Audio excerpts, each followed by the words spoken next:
Olá pessoal, meu nome é Grace, eu sou professora de Química do CREA-ENEM Digital. Hoje nós vamos trabalhar o primeiro tema pertinente às matrizes do Enem.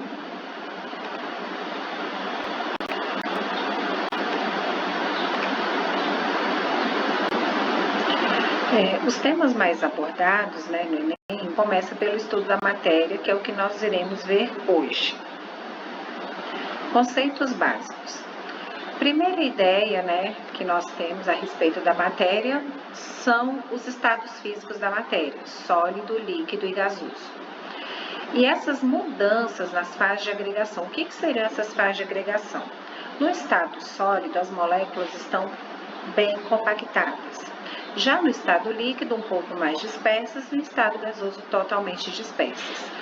E quando há uma mudança de estado físico, ou seja, há alteração somente no estado físico da matéria, a gente está falando de fenômeno físico. Agora, se há uma transformação nas propriedades da matéria, nós já estaremos falando de fenômenos químicos. Quando há os fenômenos físicos, essa mudança de estado físico da matéria tem nomes a serem dados para cada uma dessas mudanças. Quando passa do estado sólido para o estado líquido, nós temos o processo de fusão. Do estado líquido para o gasoso, vaporização, ou também a gente pode chamar de ebulição. Vaporização é quando acontece naturalmente, o caso de você colocar a roupa para secar no varal. Agora, se você coloca uma água para ferver no fogo, vai ter a ação do fogo, então vai ser mais rápida essa reação, a gente vai ter a ebulição. E a sublimação é quando passa do estado sólido direto para o estado gasoso, como é o caso da naftalina. Todos esses três processos são chamados de processos endotérmicos. O que seria um processo endotérmico? O processo endotérmico é quando há uma absorção de calor. Agora, quando a água passa do estado de vapor para o estado líquido, nós temos a condensação ou liquefação.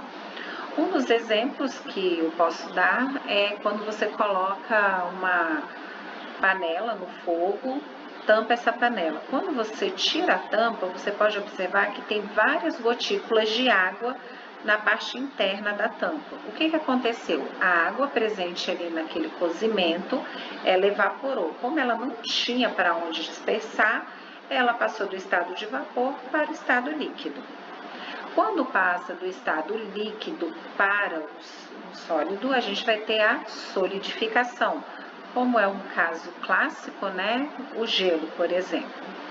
E do estado gasoso para o estado sólido, a gente chama de processo de sublimação inversa.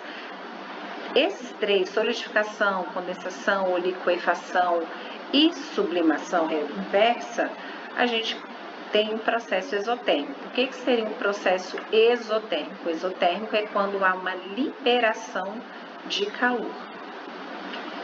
Curiosidades, Sempre aqui, quando a pessoa fica dentro do carro com os vidros fechados, o que você percebe? Que os vidros ficam embaçados, principalmente quando os dias estão mais chuvosos ou frios. Por quê? Quando os dias estão mais frios, acontece que o ar vai estar carregado de partículas de água.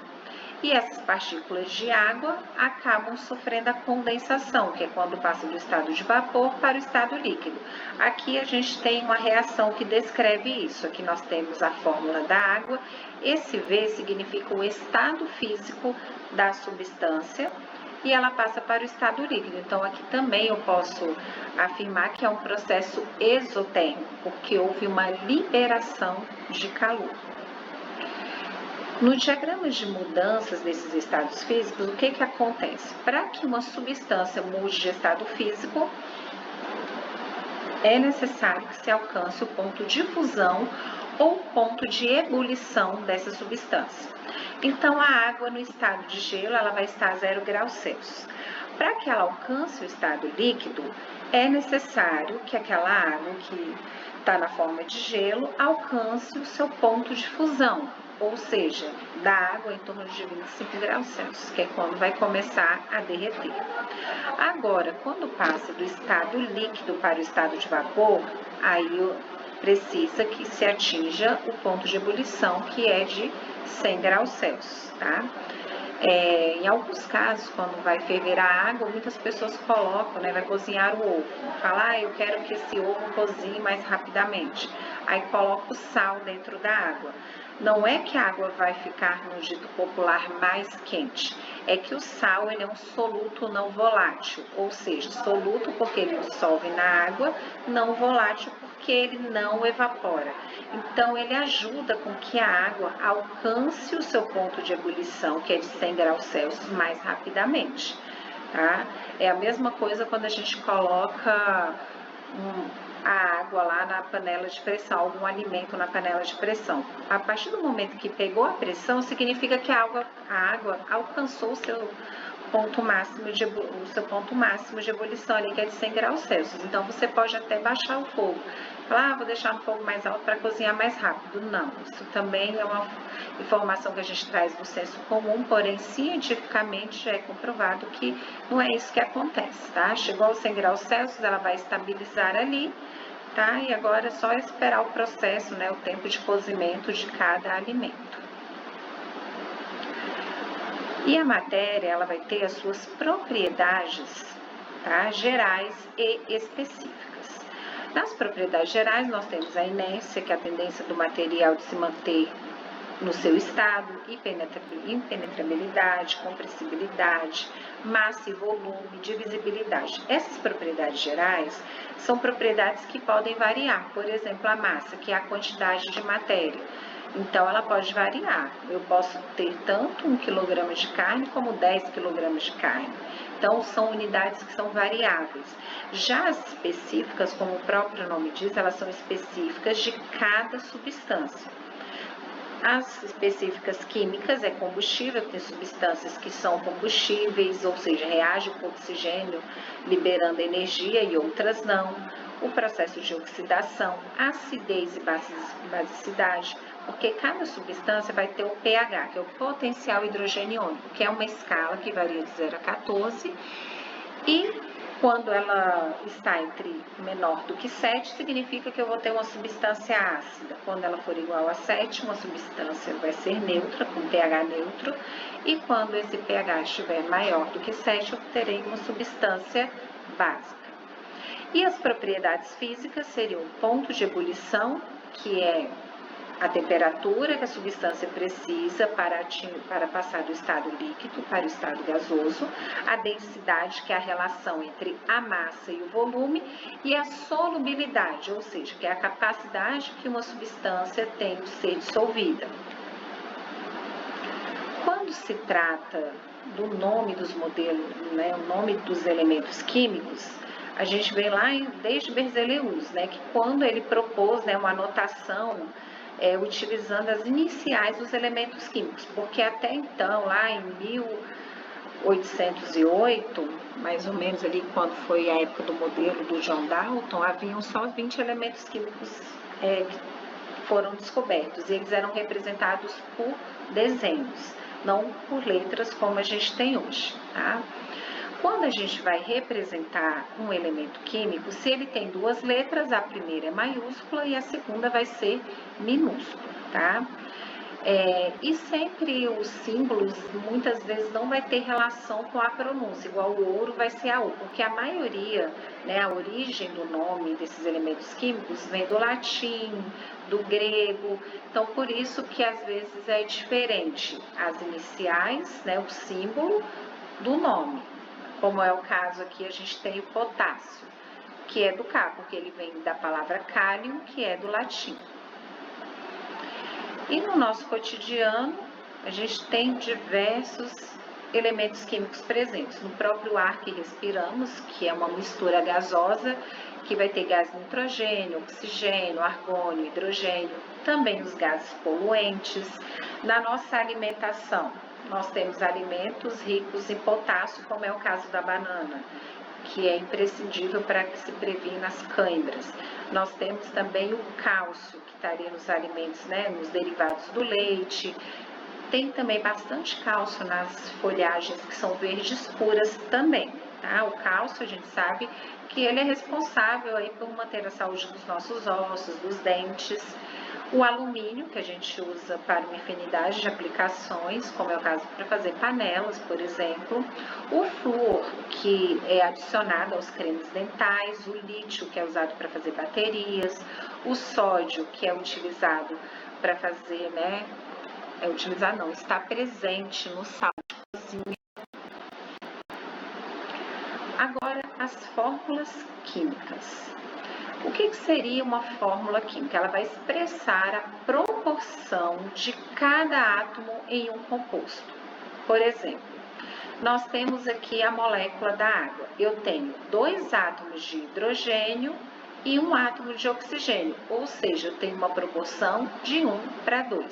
Este número que está aqui embaixo representa o número de átomos que tem nesta molécula. O próximo é o dióxido de nitrogênio. Então, eu tenho 1 átomo de nitrogênio, o número 1 ele não precisa estar representado, tá? E 2 átomos de oxigênio, uma proporção de 1:2. O gás carbônico também é uma proporção de 1:2, porque eu tenho 1 átomo de carbono e 2 átomos de oxigênio. As substâncias, nós temos ali, elas são formadas apenas por um tipo de molécula. Então, nós temos substâncias simples e temos as substâncias compostas. O que seriam as substâncias simples?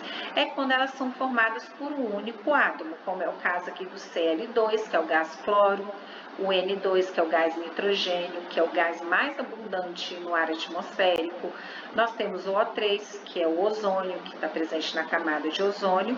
E também nós temos as substâncias compostas. O que seriam essas substâncias compostas? São aquelas que têm 2 ou mais átomos de tipos de átomos diferentes, né? Eu vou ter mais de um átomo, como é o caso aqui da molécula da amônia, que eu tenho 1 átomo de nitrogênio e hidrogênio, então eu tenho átomos diferentes, tá? E também, sempre a gente pode falar que nós temos aqui a fórmula molecular. O que seria a fórmula molecular? É quando você vai representar quantos átomos tem de cada elemento dentro de uma molécula.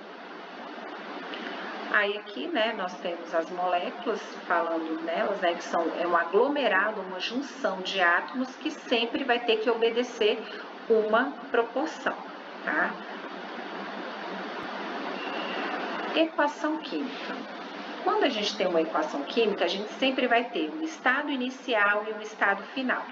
O que separa aqui, no caso, o estado final do estado inicial seria esta seta aqui. Aqui eu tenho uma reação bem representada. Eu tenho o hidrogênio, o gás hidrogênio, né? Aqui, este número que está à frente, eu falo que é o coeficiente estequiométrico. Este outro número que está aqui representa o número de átomos. Então, eu tenho o estado inicial e o estado final. E a gente tem que observar sempre também a lei da conservação de massa. O que seria essa lei da conservação de massa? A quantidade que eu tenho de átomos no meu estado inicial é a mesma que eu terei no meu estado final. Se nós observarmos aqui, nós temos 4 átomos de hidrogênio no estado inicial. E mesmo posteriormente formando uma molécula, nós temos aqui 4 átomos de hidrogênio. Aqui tem 2 de oxigênio, no outro também eu tenho 2 átomos de oxigênio, correto?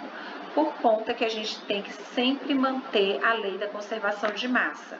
E estes coeficientes estequiométricos, mais à frente a gente vai ver, né, vai estudar a respeito disso, que eles são responsáveis pelo balanceamento das equações químicas.